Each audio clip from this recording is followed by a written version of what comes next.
नमस्कार, माझं नाव सायली. युगांधर न्यूज मध्ये आपले स्वागत आहे. चला जाणून घेऊया ताज्या घडामोडी.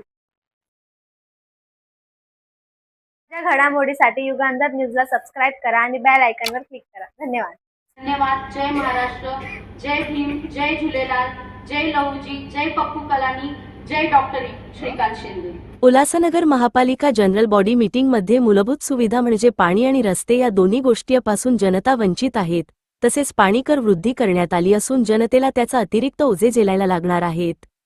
एक नंबर में आएगा, दूसरे दिन 2 नंबर में आएगा, फिर 4 और 5 नंबर में ऐसा क्यों हो रहा है? पहला तो ये एक पॉइंट क्लैरिफाई करना था मुझे। एंड सेकेंडली, जो पीने का पानी है वो लोगों को बॉईल करके पीना पड़ रहा है, उसके बाद भी लोग बीमार पड़ रहे हैं। 4 और 5 ये बात हो गई है, तो उसकी प्रायोरिटी में रखना चाहिए। 4 और 5 रोज चाहिए पानी। मान्य केलेलं आहे की माझं डिपार्टमेंट पूर्णपणे फेल केलेलं आहे आणि शहरामध्ये पाण्याची एवढी परिस्थिती वाईट असताना दरवाढ करणे म्हणजे हा अन्यायकारक आहे.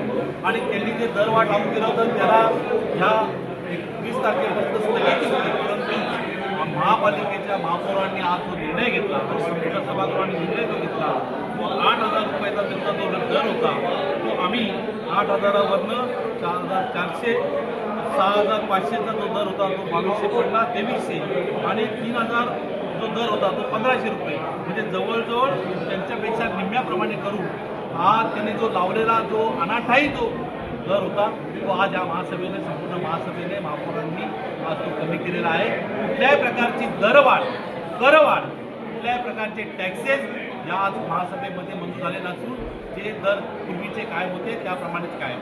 दूषित पाणी पुरवठा, त्यानंतर अनियमित पाणी पुरवठा, प्रशासनाने ठोस भूमिका घेतलेली आहे. कारण का आयुक्त महोदयांनी आमचे प्रश्न चालू असतानाच सांगितलं की याबाबत विशेष बैठक महापौरांच्या दालनामध्ये बसून संबंधित कॉन्ट्रॅक्टर, संबंधित अधिकारी यांची सोमवारी बैठक होईल आणि 1 नंबर ते 5 नंबर ह्या सगळ्या ठिकाणी कारवाईला वेग येईल. मला असं वाटतं की आजच्या महासभेनंतर प्रशासकाचे आणि प्रशासनाचे कान उघडलेले आहेत आणि आता ते डोळे नीट उघडे ठेवून काम करतील एवढं मात्र मी नक्की सांगतो. अरुण जी पहली